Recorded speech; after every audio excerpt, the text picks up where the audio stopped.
How many times have you said, I can't believe this is happening. I can't believe I'm here. I can't believe that this is going on in my life, or I can't believe this person is that way. How many times have you fell victim to what's going on in your life or a situation in your life? And something outside of you created this, and you are just the victim of circumstance and can't figure out your way out. And you don't feel, and the other part is that you don't feel the power to get yourself out. You don't feel that you have what it takes to fix a situation, change a situation, get out of the situation, create something new. It's so easy to fall into that powerless victim role.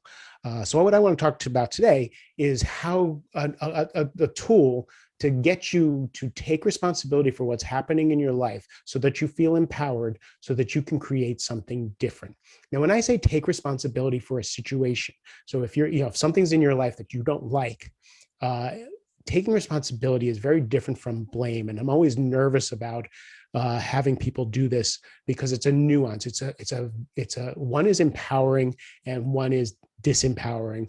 One helps you create something new, and the other just has you get more depressed and feel just smaller.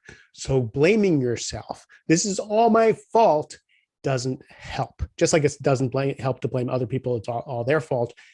When you take responsibility for something, it means that it's in your lap and it's you who needs to do something about it. It doesn't even mean that it was your fault, but taking responsibility as a leader, we need to take responsibility for our teams. Even if our team members screwed up badly, we still need to take responsibility for that team member screwing up badly because it's our team.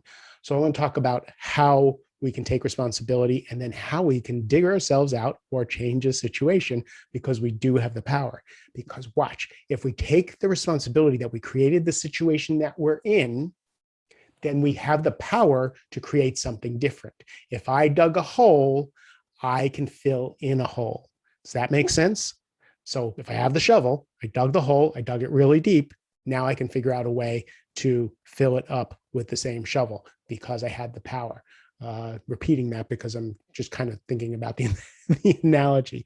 So let's talk about, let's just use something simple. Let's say you're 30 pounds overweight.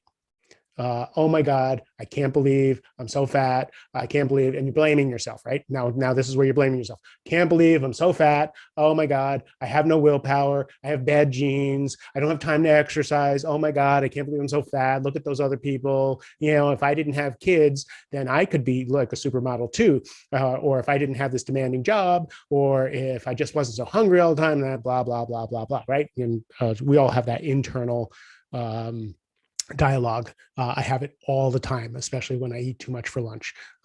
Get back to my desk, I'm full, and I start to beat myself up. So let's use 30 pounds overweight as an example of how do you take responsibility. So now taking responsibility, we take a deep breath. It's very important to get out of your head into your body, get present so that you can be more of an observer of what's going on in this person's life. So now I'm going to think about Mark as an objective human being. I'm not Mark. I'm watching Mark. I love Mark. I'm going to conjure up love and compassion for Mark so that I can come up with a solution. So Mark's sitting here beating himself up that, oh my God, I'm 30 pounds overweight. So I look at Mark. I take a deep breath. I love him.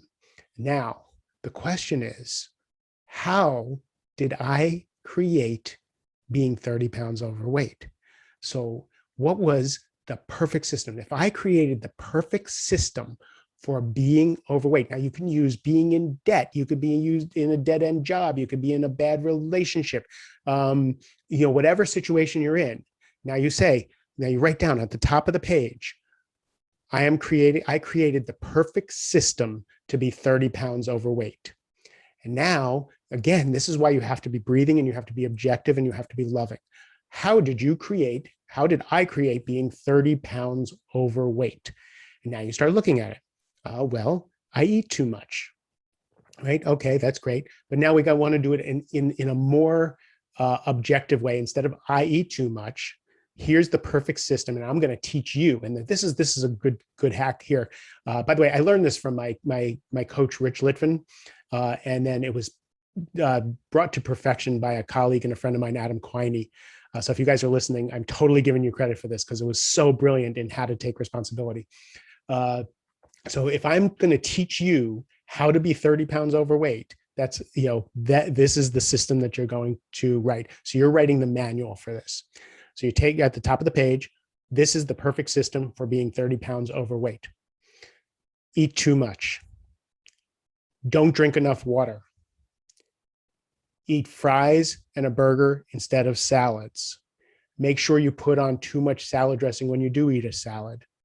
Don't exercise. When you have an extra hour and you decide to watch Netflix instead of getting on the treadmill. When your friends are going for a walk, tell them you don't have time, you can't join them. Now you see this. Let your dog in the back. If you want to make sure you don't walk enough, let your dog in the backyard. Don't take them for a walk. I'm creating the perfect system so I can teach you to gain 30 pounds. Now, again, this works for debt too. Pay with, if $30,000 in debt. Okay, pay with everything for a credit card.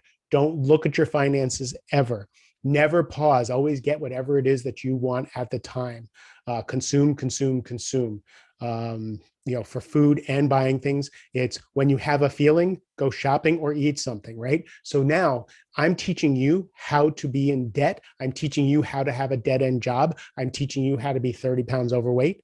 Now, when you look at that objectively, now you can see how you, choice by choice, moment by moment, again, compassion, you can only be as conscious and you can only be the best you can be at that moment. But if you're taking a moment and you're listening to this and you want to wake up a little bit, now you create this perfect situation, perfect formula for being whatever. And now you look at it and then you reverse engineer it. It's like, what on this list can I change? I'm going to drink 100 ounces of water a day. I'm going to walk my dog once a day. I am going to cut out, I will still eat the burger, but I'm going to cut out the fries, or I'm just going to cut out soda. So when you start to reverse engineer something different. Does that make sense?